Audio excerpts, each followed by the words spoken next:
একদিন সকালে আয়েশা ও তার পরিবারের সবাই মিলে তার নানু বাসায় বেড়াতে যাওয়ার জন্য রেডি হচ্ছে। আসসালামু আলাইকুম আম্মু, তুমি এত তাড়াতাড়ি কাজ করছো কেন? ওয়ালাইকুম আসসালাম। আজ আমরা তোমার নানু বাসায় বেড়াতে যাব, তাই সব কাজ আগে করে নিচ্ছি রোজা। তাই নাকি? তাহলে তো অনেক মজা হবে। কতদিন নানুর বাসায় যাই না। হ্যাঁ মা, অনেক দিন হলো তোমার নানু বাসায় যাওয়া হয় না, তাই আজ আমরা সবাই মিলে যাব।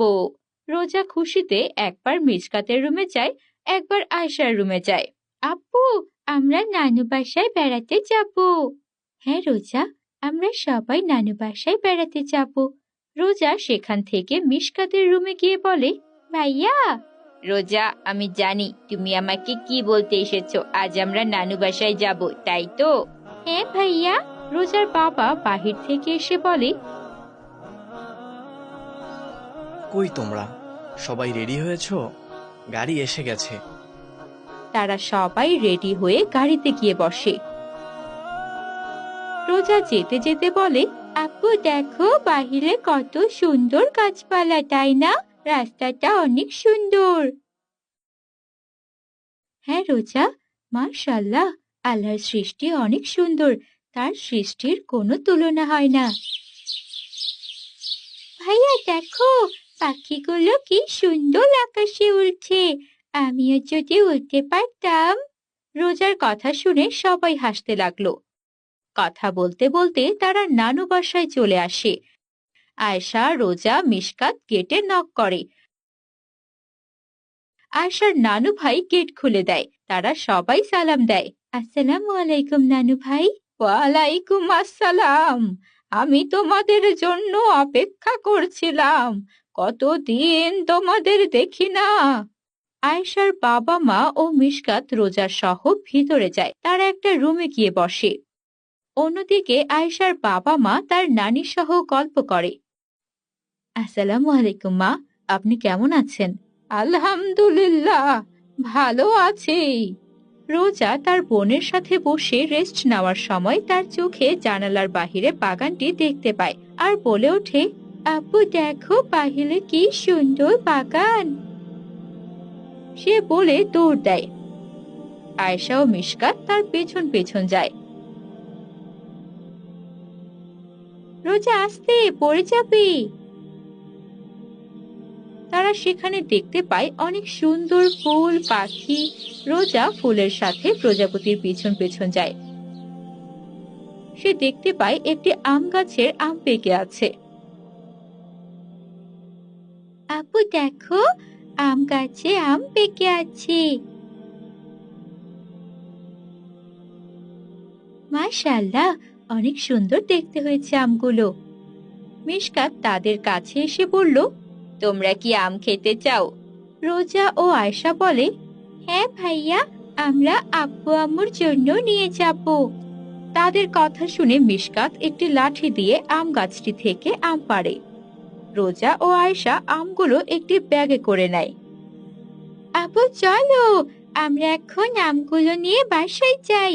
আব্বু আম্মু দেখলে অনেক খুশি হবে। তারা অনেক খুশি হয়ে আমগুলো নিয়ে বাসায় যায়।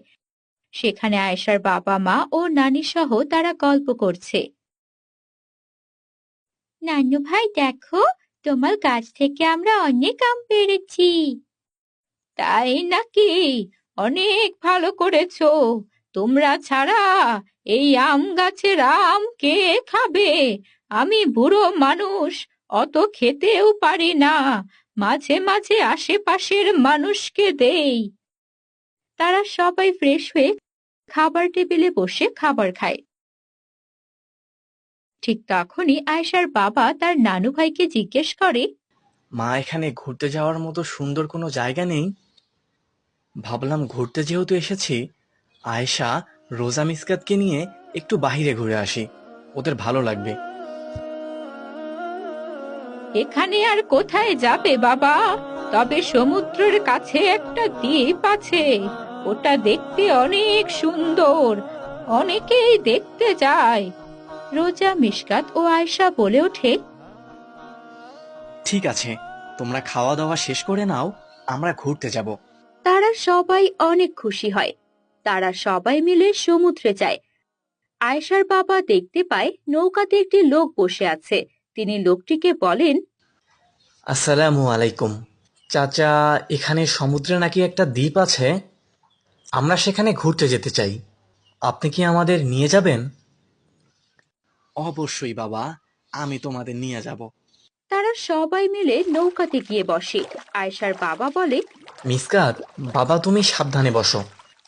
রোজা নৌকাতে বসে পানি হাতে নিয়ে বলছে, আপু আপু, দেখো কত সুন্দর পানি। তারা মজা করতে করতে সমুদ্রের অর্ধেক পর্যন্ত চলে যায়। হঠাৎ করে আকাশ অন্ধকার হয়ে ওঠে। বাবা, আকাশ তো অন্ধকার হয়ে আসছে, আমরা কি করব? দ্বীপের দিকে যাব নাকি ফেরত আসব? এর মধ্যে হঠাৎ করে ঝড় ওঠে আর রোজা নৌকা থেকে পানিতে পড়ে যায়। বাবা, আমাকে বাঁচাও! আপু, আমাকে বাঁচাও! ভাইয়া, আমাকে বাঁচাও! রোজা এই বলে ডাকতে থাকে। পানিতে হাবুডুবু খায় আর সে পানির অনেক গভীরে চলে যায়। আয়েশার বাবা, আয়েশা ও মিশকাত সেখানে খুবই হতাশ হয়ে কান্না শুরু করতে থাকে। আল্লাহ, এটা কি হয়ে গেল? আমার চোখের সামনে আমার সন্তান সমুদ্রে পড়ে গেল, আমি কিছুই করতে পারলাম না। আয়েশা বলতে থাকে, রোজা বোন আমার, ফিরে আসো, এটা কি হয়ে গেল? আমাদের চোখের সামনেও পড়ে গেল। মিশকাত সেখানে নিজেকে শক্ত রেখে বলতে লাগলো, বাবা তোমরা হতাশ হইও না, আমরা বরং আল্লাহকে ডাকি, তিনি কাউকে খালি হাতে ফিরিয়ে দেবেন না। হঠাৎ করে ঝড় থেমে যায়। তারা দ্বীপের দিকে নেমে যায়। সেখানে আয়েশা, তার বাবা ও মিশকাত রোজার জন্য সালাত আদায় করে তারা মোনাজাতে অঝরে কান্না করে আর আল্লাহকে তাদের মনের কথা বলে। আল্লাহ, তুমি আমাকে এত বড় শাস্তি দিও না, আমি তোমার একজন বান্দা হে মাবুদ, সবসময় তোমার উপর আমার ভরসা। আল্লাহ, তুমি আমার মেয়েকে ফিরিয়ে দাও মাবুদ, দুনিয়ার সবকিছুই তোমার কাছে সম্ভব হে মালিক, তুমি আমার মেয়েকে ফিরিয়ে দাও। অন্যদিকে আয়েশা মোনাজাতে বলতে থাকে, আল্লাহ তুমি সর্বশক্তিমান, আমার বোনকে ফিরিয়ে দাও। আমরা কিভাবে খালি হাতে মায়ের কাছে গিয়ে বলবো? তুমি দয়াশীল, তুমি ক্ষমাশীল, আমাদের ক্ষমা করো, আমার বোনকে তুমি ফিরিয়ে দাও। আল্লাহ তুমি আমার বোনকে ফিরিয়ে দাও, আমরা তোমার গোলাম মাবুদ, তুমি আমাদেরকে খালি হাতে ফিরিয়ে দিও না, আমরা তোমার ওপর ভরসা রাখি। তুমি যেভাবে ইউসুফ নবীকে রক্ষা করেছো, আমার বোনকে তুমি রক্ষা করো। হে মালিক, তুমি আমাদের খালি হাতে ফিরিয়ে দিও না। এই বলে তারা অঝরে কান্না করতে থাকে।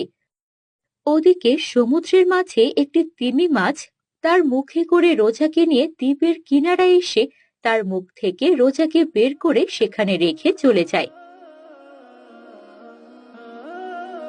রোজা অজ্ঞান অবস্থায় সেখানে পড়ে থাকে। চাচা যান সেখানে দেখতে পায় রোজাকে রেখে মাছটি চলে যায়। সে অবাক হয়ে বলতে থাকে, বাবা দেখো দেখো, তোমার মেয়েকে রেখে গেছে। হে আল্লাহ, আমি কি দেখলাম? এই অসম্ভবকে তুমি সম্ভব করলে। আল্লাহ, তোমার কাছে লাখো লাখো শুক্রিয়া। আমি অনেক অন্যায় করেছি তোমাকে চিনতে না পেরে, আমি নিজের ভুল বুঝতে পেরেছি। এখন থেকে তোমার ইবাদতে নিজেকে মশগুল রাখবো রব্বুল আলামিন, তুমি আমাকে কবুল করে নাও। তার কথা শুনে মিশকাত, আয়েশা ও তার বাবা চলে আসে। তারা দেখতে পায় তিমি মাছটি দ্বীপের কাছে রোজাকে রেখে গেছে। তারা সেখানে গিয়ে রোজার পেটে চাপ দিয়ে পানি বের করে দেয়। রোজার জ্ঞান ফিরে আসে। রোজা চোখ খুলে তাদেরকে দেখতে পেয়ে জড়িয়ে ধরে কান্না করতে থাকে। তোমার কিছু হয়নি মা? এই দেখো, আমরা সবাই আছি। তারা সবাই অনেক খুশি হয়, আল্লাহর দরবারে হাত তুলে মোনাজাত করে। হে আল্লাহ, তুমি দয়াশীল, তুমি অনেক দয়ালু, তোমার এই দয়া কখনোই ভুলবো না, সব সময় তোমার উপর ভরসা রাখবো। আমার মাবুদ, তুমি ছাড়া অন্য কোনো ইলাহ নেই, তুমি দয়াশীল, তুমি ক্ষমাশীল। তারা সবাই এরপর দ্বীপে ঘোরাঘুরি করে আর অনেক মজা করে।